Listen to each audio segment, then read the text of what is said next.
much for taking that question, Venerable. 네, 제 질문 받아주셔서 I heard 감사합니다. your organization works in India also. 인도에서 There's a huge 활동하셨습니다. flood of Buddhism after 1956 when Dr. Ambedkar converted to Buddhism. And that revival come mainly from the lower caste strata of the society in India. 인도에서 지금 In spite of being Buddhist, 대해서 they suffer from the caste identity and oppression and slavery because of the caste system. 카스트에 대해서 So how 그래서 even Buddha fought in his own time 부다도 against the 살아계실 때 caste 카스트에 대해서 싸웠었는데 when he lived in India. 인도에서 있는 카스트 So how do you see in today's time, even in modernized society 현대 where 사회에서 technologies and information technologies have 기술이라는 것이 grown so much, 발달되는 and there is openness to the world for the teachings of the 세상에 Buddha. 투명해지고 In his own land, the Buddhists are still suffering from oppression, slavery, poverty, and violence. How does, I'm not asking for classical teachings of the Buddha for oppression, but how does modern Buddhism and modern practices would address the question of oppression and slavery and caste violence or violence in general on the basis of gender or race in India or in the world? 인도에서 겪고 있는 사회적인 차별. 낮은 카스트 입장에서는 인도의 카스트에서는 극심한 차별이라고 인식하고 있고요. 높은 카스트 입장에서는 이것을 전통 문화라고 생각합니다. So if you're in the lower caste, if you're a member of a lower caste in India, it's felt, experienced as oppression.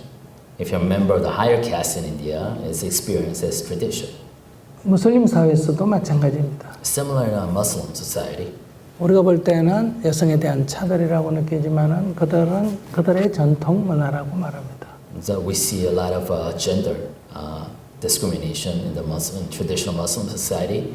From their perspective, it's tradition.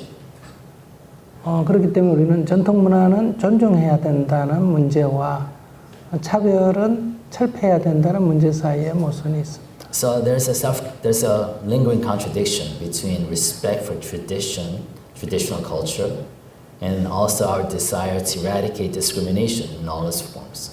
그래서 외부인은 그 나라의 문화를, 전통 문화를 존중해주는 자세를 취하고 자국민은 차별을 철폐하는 쪽으로 운동을 해야 되지 않을까 싶습니다. So my thought is that if you are, a foreigner to that land, to that tradition, you want to kind of respect their traditions. But if you are an insider of that tradition, I think you should take the position to want to eliminate discrimination within your own tradition. 제가 인도의 불가촉 전민을 위해서 학교를 운영하고 있습니다. So I have established and I'm currently running a school for the untouchable caste in India. 저는 단지 학교 다니지 못하는 아이들을 위해서 교육을 하는 겁니다. My simple desire was to want to educate children who did not have opportunities to be educated. 그러나 하이카스트 사람들은 나 때문에 사람들이 자기들에게 저항한다 이렇게 해서 반대가 많습니다. So, but members of the higher caste disapproves of my school because they think that, I'm raising lower caste to be resistant or to be defiant of the caste system. 그래서 이 전통을 존중해 줘야 되는 것과 이 차별을 부정해야 되는 것 사이에 약간의 딜레마가 있었습니다. So I did experience personally that dilemma caught in between the need to respect the traditional culture of the indigenous land, but at the same time try to eradicate discrimination.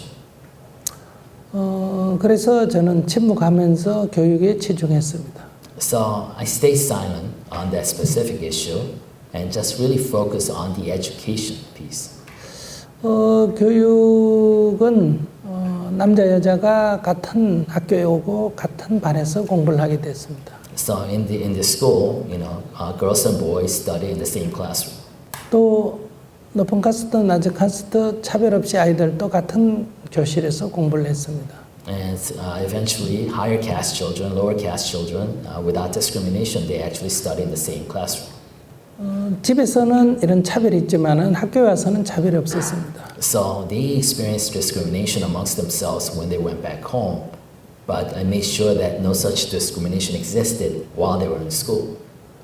처음에는 갈등이 많았습니다. In the beginning, there was some tension. 만약에 낮은 카스트 선생님을 채용하면 높은 카스트 학부형들이 와서 우리 아이들은 그 선생에게 배울 수 없다, 학교를 보내지 않겠다 이렇게 와서 데모를 했습니다. So in the beginnings, when I actually hired a teacher from a lower caste, the parents of students of the higher caste would actually demonstrate against the school, saying that their children cannot be taught by a teacher from a lower caste. 또 높은 카스트 선생님을 채용을 하게 되면 낮은 카스트 주민들이 와서 우리를 위해서 학교를 지었는데 왜 우리 카스트 선생님을 채용 안 하고 높은 카스트 선생님을 채용했느냐 또 이렇게 항의를 했습니다. But so on the other hand, so when I hired a teacher from a higher caste, parents of the lower caste children would actually come and demonstrate and say, you built this school for the lower caste like us, then why did you give this job to a higher caste? 그래서 저도 고민이 많았습니다. So, I was conflicted. 그래서 제가 그 학부형들에게 말했습니다. So this is why I told the parents, 여기는 학교다. this is a school. 학교는 아이들을 가르치는 곳이다. A school is where you teach children. 선생은 아이들을 잘 가르치는 사람이다. A teacher is somebody who's best suited to teach the children. 그게 어떤 카스트나 그리 중요하지 않지 않느냐. And it's not that important which caste member the teacher is it? 이런 관점에서 대화를 했지만은 잘 해결이 되지 않았습니다. So that's the approach I took. That's the perspective I tried to convince them, but it didn't work out so well. 그래서 제가 이렇게 물어봤습니다. So this is what I asked. 학교를 한국식으로 운영할까요? 인도식으로 운영할까요? I asked them, should I run this school in the Korean way or should I run this school in the Indian way? 그러니까 한국식으로 하는 것은 어떤 것이고 인도식으로 하는 것은 어떤 것이냐라고 물었습니다. Then naturally they ask, what does that mean? What does Korean way means versus Indian way? 한국식으로 하는 것은 출석을 정확하게 체크하고 성적을 관리하고 그렇게 한다. 그런데 인도식으로 하는 것은 뭐 학생이 학교에 오든지 말든지 공부를 하든지 말든지 그냥 내버려 둔다 이렇게 얘기했습니다. So I said the Korean way means that we really kind of take care of the children to make sure they do the work. We take attendance every day, make sure they're showing up and that they're performing academically. And I said, but the Indian way is that we don't take attendance, so we don't keep track who's coming or going, and we don't really measure their academic performance. 그럼 한국식으로 해달라고 했습니다. Then of course all the parents said, well, let's do it the Korean way. 근데 한국식으로 하려면 이 선생님을 채용할 때 그 과목을 잘 가르쳤냐가 중요하지 카스트는 따지지 않는다. But okay, so I said, well, if you want to do it the Korean way, then I have to hire the teacher best suited to teach that subject. I don't care what caste that person is. 여러분들이 인도식으로 원하면 인도식으로 운영하고 한국식으로 원하면 한국식으로 운영하겠다. So I said, but if you want to run it the Indian ways, I'll do that. But if you want to run it the Korean way, then I'll do that too. 그렇게 해서 문제를 해결했습니다. But that's how I actually managed to resolve that. 그런데 이제 30년이 지났습니다. So now it's been 30 years. 그 아이들이 자라서 마을에 청년들이 되고 장년이 됐습니다. So the children who went to the school are now grown up. They become the youth, the adults of the village. 주위에 15개 마을입니다. There are about 15 villages around the school. 대다수가 로우카스트고 일부 두세 개 마을은 미들카스트나 하이카스트가 있었습니다. So about most of them were from the lower caste, but a couple of maybe 3 were from middle to a higher caste villages. 어릴 때부터 이렇게 학교에서 같이 공부하니까요. But because all these children actually studied at the same school when they're little. 결과적으로는 카스트의 차별도 적어지고 성차별도 적어졌습니다. So ultimately, we managed to reduce the level of discrimination among the castes as well as among the gender. 그러니까 어떤 차별 철폐를 위한 그런 반대 운동도 필요하지만은. So while it is necessary to have anti-discrimination, like specific efforts to oppose discrimination. 그런 차별 철폐가 사실상 이루어질 수 있는 어떤 그런 교육 같은 것도 필요하지 않나 생각합니다. But I think it's also important to actually engage in actions or activities in which you actively do something to mitigate the discrimination itself. 외부인이 가서 이런 성차별, 차별철폐를 주장을 하면 추방되기 쉽습니다. But if you're an outsider and you land in an indigenous village or indigenous culture and try to, engage in actions to defeat discrimination, you're likely to be thrown out. 그러나 그 계급의 당사자, 여성 당사자들은 저는 차별 철폐를 위해서 운동을 해야 된다고 생각합니다. But I believe if you are an insider to that culture and you experience and see discrimination, then you are beholden to do anything, to do everything you can to defeat that discrimination. 외부인이 해줄 수 있는 것은 그런 환경을 조성해 주는 거고요. What an outsider can do is maybe create a climate that's more favorable to such efforts. 그러나 그것을 실제로 하는 것은 당사자가 해야 된다고 생각합니다. But it's the insider that really does need to actually do the work. 그 과정을 통해서 주체적으로 성장한다고 생각합니다. Because it is that process that will mature you and give you that ownership of that change. 어떤 해방이 주어진다면 그것은 완전한 해방이라고 할 수 없습니다. Because a freedom that's given to you is not really true freedom. 적당한 손실을 입어가면서 쟁취해야 됩니다. Because a true freedom is something you have to gain and you have to sacrifice for. 물론 부다의 가르침은 분노하거나 폭력적으로 해서는 안 된다고 합니다. Of course, Buddha taught us not to engage in these change efforts with anger or with violence. 근래 와서 인도의 독립운동가 중에 닥터 암베드카라는 분이 계십니다. There's in recent modern times in India, there was a freedom independence fighter in India called Ambedkar. 여러분들 간디는 잘 아시죠? I mean, I think everybody here knows Gandhi. Right? 그러나 이 암베드카르는 천민 출신인데요. 로카스트 출신인데 문제의식은 인도로부터 해방이 된다 하더라도 하이카스트의 지배를 받는다면 계급 철폐가 이루어진다 않는다면 낮은 계급 출신의 입장에서는 독립이 무슨 의미가 있느냐 이런 문제의식을 갖고 있었습니다. But Ambedkar was a freedom fighter, independence fighter in India who had a question as a lower caste member. What does it mean to a lower caste member if India attained freedom or independence, but the lower caste was still oppressed by the higher caste? 그렇기 때문에 그런 영국으로부터의 독립뿐만 아니라 카스트 제도가 철폐돼야 된다. 즉 민중이 해방이 돼야 된다. 이런 운동을 했습니다. So he sought not only independence from England for India, but also freedom from oppression from the higher caste to truly effect a freedom for his people. 이분의 생일날이 인도에서는 공휴일입니다. And his birthday is treated as a national holiday in India. 간디만큼은 유명하지 못하지만은 두 번째로 유명한 분이라고 할 수 있습니다. So he's not as famous as an independence fighter as Gandhi, but he is maybe the second most famous. 근데 이분이 초대 법무장관이 됐습니다. And he became the inaugural Minister of Justice in India. 그래서 인도 헌법에 모든 카스트 제도 또는 성차별이 철폐된 그런 제도를 만들었습니다. And he written in the Indian Constitution, the denial of the caste system.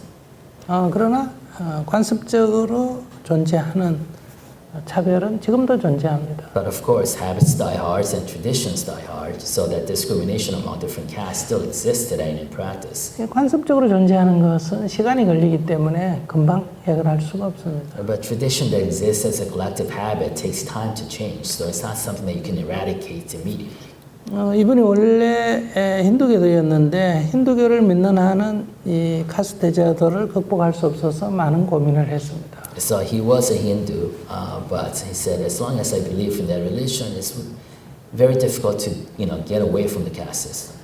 그래서 기독교로 개정하려니까 이 서양에 대해서 이 독립운동을 했던 분이니까 기독교로 하는 것은 독립정신이 어긋났습니다. So he thought about converting to Christianity, but that went against his independence fighter, days, as fighting against the West.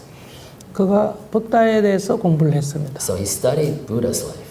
2600년 전에 이미 부다는 카스트 시스템과 이 성차별, 계급차별, 성차별을 부정한 것을 봤습니다. Then he realized that Buddha 2600 years ago already spoke out against the discrimination based on caste and gender. 그래서 그는 죽기 전에 불교로 개종했습니다. So before his death, he actually converted to Buddhism. 그리고 거의 카스트에 200만 되는 사람들이 다 따라서 불교로 개종했습니다. And it's about 2 million people in his caste also followed his conversion to Buddhism. 이것이 인도의 신불교 운동입니다. And that's kind of created the genesis of new Buddhist movement in India. 그들은 하나는 적치 조직으로 계급 해방을 지향하는 적치 조직으로 발전했고요. So one side of that group developed itself into a political movement against discrimination. 다른 하나는 새로운 불교 운동으로 발전해 나가고 있습니다. And the other branch of that genesis is developing as a new Buddhist movement in India. 그러나 인도의 이러한 전통 문화는 인도 안에서뿐만 아니라 해외에 나와도 쉽게 바뀌지 않는 것 같습니다. But I think it's difficult to change not only in India, but this kind of caste discrimination is also it kind of transplants itself, in the diaspora as well. 특히 결혼할 때는 더 작용하는 것 같습니다. Especially strong influence when people get married. 실리콘밸리에 많은 인도 사람들이 와 있습니다. So we know there's a strong Indian American presence in the Silicon Valley. 첨단 기술을 기술자들입니다. So they're the greatest engineers, in Silicon Valley.